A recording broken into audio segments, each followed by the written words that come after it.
वेद पाठशाला में आपका हार्दिक स्वागत है। परमेश्वर का वचन जीवित, पवित्र एवं सामर्थी है। आशा है कि आज के वचन से आपको आत्मिक लाभ होगा। तो लीजिए प्रस्तुत है ये संदेश। प्रिय श्रोता मित्र, वेद पाठशाला कार्यक्रम जिसमें हम परमेश्वर के पवित्र वचन का अध्ययन करते हैं, उसकी इस कक्षा में आपका स्वागत करते हैं। पिछले अध्ययन में हमने देखा था कि क्यों परमेश्वर के चुने हुए लोग अंत में क्रोध से भड़क उठते हैं और परमेश्वर से प्रार्थना करते हैं कि वह उनका प्राण ले ले।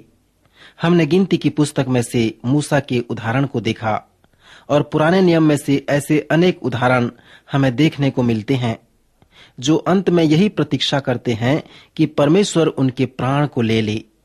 सो जब परमेश्वर के लोग बहुत अधिक भड़क उठते हैं तो वे परमेश्वर से गलत वस्तु की मांग करते हैं और कहते हैं कि वह उनके प्राण को ले ले।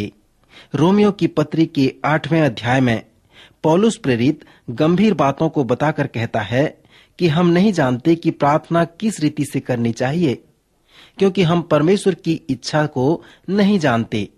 परंतु हम ये जानते हैं कि यदि हम परमेश्वर की इच्छा से प्रार्थना करते हैं तो जो हम मांगते हैं वो प्राप्त करते हैं।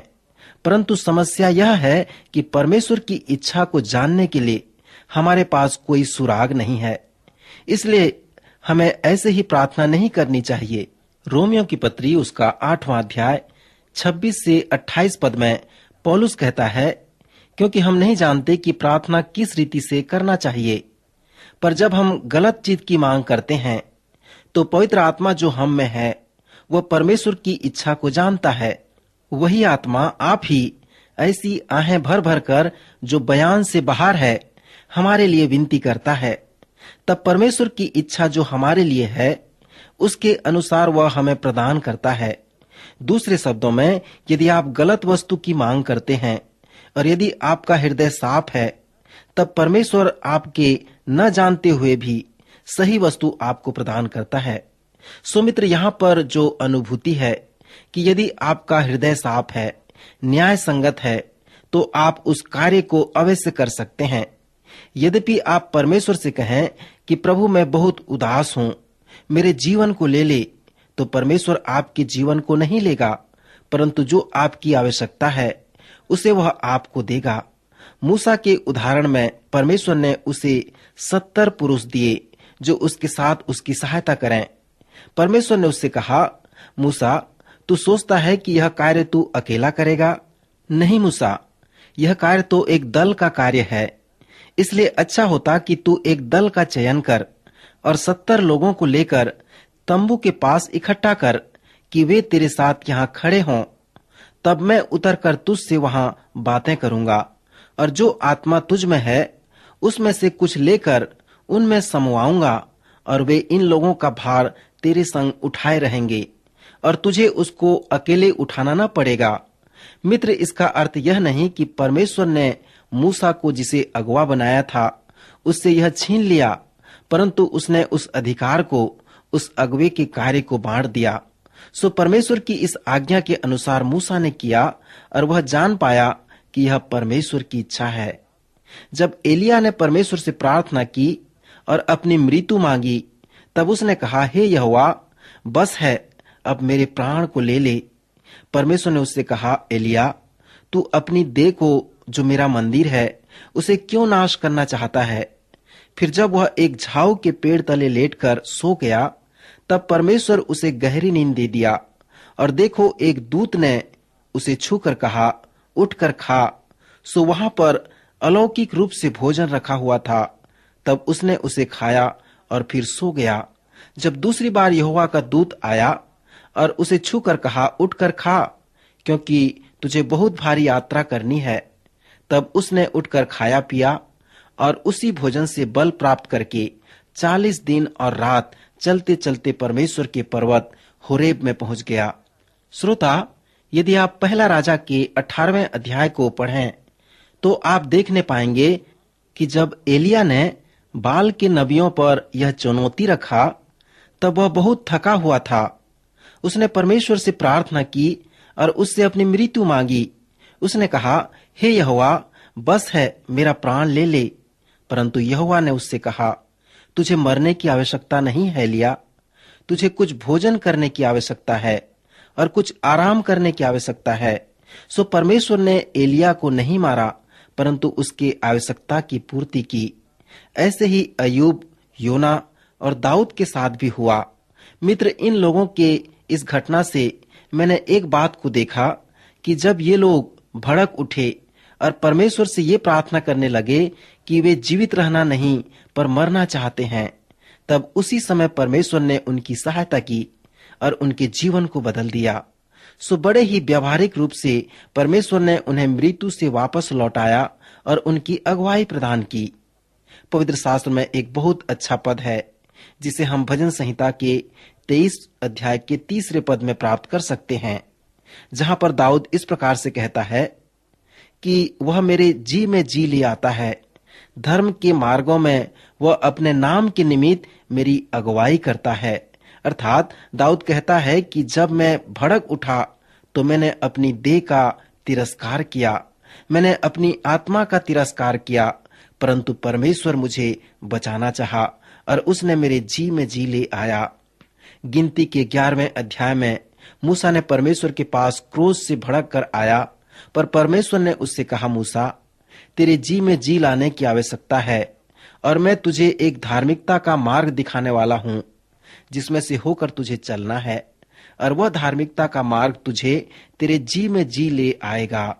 सो मित्र, इसी तरह से परमेश्वर उन लोगों को सांत्वना देता है जो भड़क उठते हैं।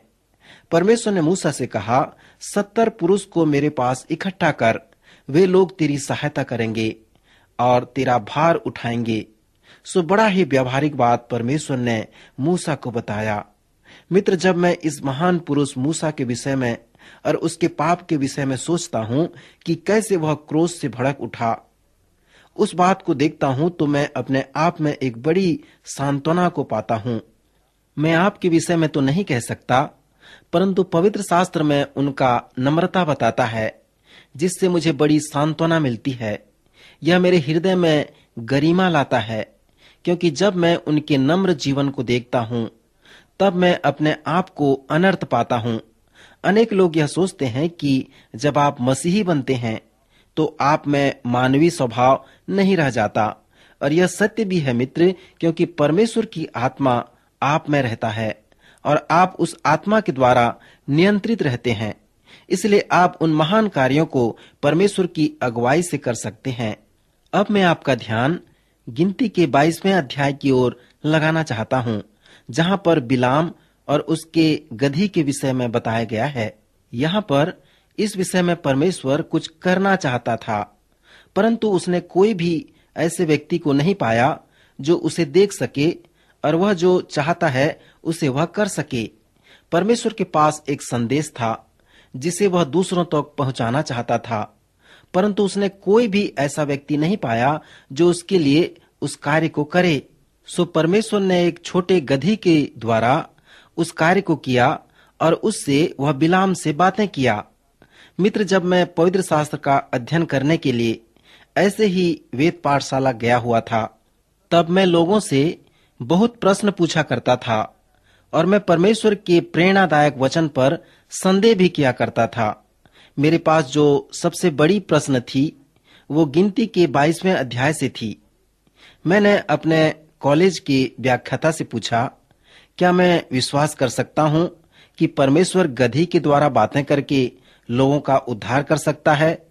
इस प्रश्न को वे गंभीर रूप से लेकर सोचने लगे और कहने लगे, क्या आप प्रभु यीशु मसीह के सुसमाचार पर विश्वास करते हैं इसलिए आपका उद्धार हुआ है, या उसके प्रेरणादायक वचन के ऊपर आपकी निगाह है इसलिए आपका उद्धार हुआ है? सो मेरे प्रश्न पूछने का अभिप्राय यही था, परंतु मैंने इसे उस छोटे से गधी में देखा और मेरे लिए यह विश्वास करना कठिन था कि परमेश्वर एक गधी के द्वारा भी बात कर सकेगा। मित्र, क्या आपने कभी गधी देखा है? तो आप गांव में उसके रेंकने की आवाज को भी सुने होंगे, जो बहुत कम आवाज करता है। यदि आप गधी के विषय में जानते हैं तो जब आप किसी की शिकायत करते होंगे तो अवश्य ही उसे गधा कहते होंगे। मित्र, इससे मेरे विश्वास को यह चुनौती मिली ताकि मैंने यह विश्वास कर सका कि परमेश्वर किसी के भी द्वारा बातें कर सकता है। मैं एक पास्टर को जानता हूँ जिसने एक भटियारा के भोज में उपस्थित हुआ था। वह शहर का एक पर्यटक शहर था और उस शहर का जो आय का स्रोत था वह उस सराय या भटियारा के द्वारा ही था। उस पास्टर को वहां पर प्रचार व प्रार्थना करने के लिए बुलाया गया था, परंतु वहां पर जो मंत्री था, ऐसी परिस्थिति में वह हमेशा कलंकित किया करता था। सब लोग यह देखना चाहते थे कि प्रचारक इसके विषय में क्या सोचेगा। क्या वह उसे सुनकर हंसेगा या अच्छा अनुभव नहीं करेगा या फिर क्रोधित होगा। उसके निकट शहर का महापौर बैठा हुआ था। वह शराबी था और उस दिन उसने बहुत पी हुई थी। उसने मन ही मन सोचा, क्या सचमुच में इस व्यक्ति को मैं प्रेम करूंगा? सो उसने प्रार्थना किया और कहा, परमेश्वर मुझे कुछ संदेश दे ताकि मैं इस व्यक्ति को दिखा सकूं कि मैं इसे सचमुच में प्रेम करता हूं। कुछ क्षण पश्चात उस महापौर ने मेरी ओर मुड़कर कहा, प्रचारक, आपके लिए मेरे पास कुछ सुझाव है। क्योंकि जब मैं राजनीति में था तो किसी ने मुझसे यह कहा था, उन्हें उस तरह से न देखो जिस तरह से आप उन्हें देखते हो, परंतु उन्हें उस तरह से पुकारो जैसे वे हैं। प्रचारक ने कहा, मैं आपके इस सुझाव के लिए आपकी प्रशंसा करता हूं। और उसने उससे कहा, महापौर जी, आपने मेरे धर्म विज्ञान की समस्या को आज हल कर दिया है। उसने कहा, कैसे? तब प्रचारक ने कहा, जब मैं वेद पाठशाला में पढ़ता था तब मैं यह विश्वास नहीं करता था कि परमेश्वर गधी के द्वारा भी बातें करता है, परंतु अब मैं विश्वास करता हूं कि मुझे निश्चय है कि परमेश्वर ने आप में होकर मुझसे बातें की है। आपने मेरी बड़ी समस्या को हल कर दिया। मित्र, परमेश्वर साधारण लोगों से असाधारण कार्य करवाना चाहता है क्योंकि वे उपलब्ध रहते हैं। आज हमारी जो आवश्यकता है वह यह है कि हम अपने आप को परमेश्वर के लिए उपलब्ध कराएं। हम देखते हैं कि कलीसिया में कुछ लोग होते हैं जिनके पास कुछ भी योग्यता नहीं रहती, परंतु फिर भी वे कलीसिया में प्रभु के लिए हर समय उपलब्ध रहते हैं। परंतु कुछ लोग होते हैं जिनके पास बहुत सारे योग्यताएं होते हैं, उनके पास दान व वरदान होते हैं, परंतु बहुत ही कम उपलब्ध रहते हैं। मसीही जीवन में जो सबसे महत्वपूर्ण योग्यता है वो है हमारी उपलब्धता। परमेश्वर यही चाहता है और उसका करने वाला स्वयं परमेश्वर होता है। मित्र, आज परमेश्वर यही चाहता है कि हम उसके लिए उपलब्ध हों ताकि वो हमारा उपयोग कर सके। मित्र, क्या आप परमेश्वर के लिए उपलब्ध हैं? यदि नहीं तो आज से उसके लिए उपलब्ध हो जाएं। प्रभु आज के वचन द्वारा आपको आशीष दे। अभी आप सुन रहे थे कार्यक्रम वेद पाठशाला। श्रोता, हमें विश्वास है कि इस कार्यक्रम के द्वारा आपको आशीष मिली है। यदि इस कार्यक्रम के विषय में अधिक जानकारी प्राप्त करना चाहते हैं या बाइबल अध्ययन से संबंधित कोई प्रश्न हमसे पूछना चाहते हैं तो आप हमें इस पते पर लिखें। हमारा पता है कार्यक्रम Ved Pathshala, Vishwavani, post box number 731, Faridabad 7, Haryana. पता एक बार फिर से सुन लीजिए। कार्यक्रम Ved Pathshala, Vishwavani, post box number 731, Faridabad 7, Haryana. तो इसी के साथ आज के कार्यक्रम का समय यहीं पर समाप्त होता है। अगले कार्यक्रम में आपसे फिर भेंट होगी। तब तक के लिए हमें आज्ञा दीजिए। नमस्कार।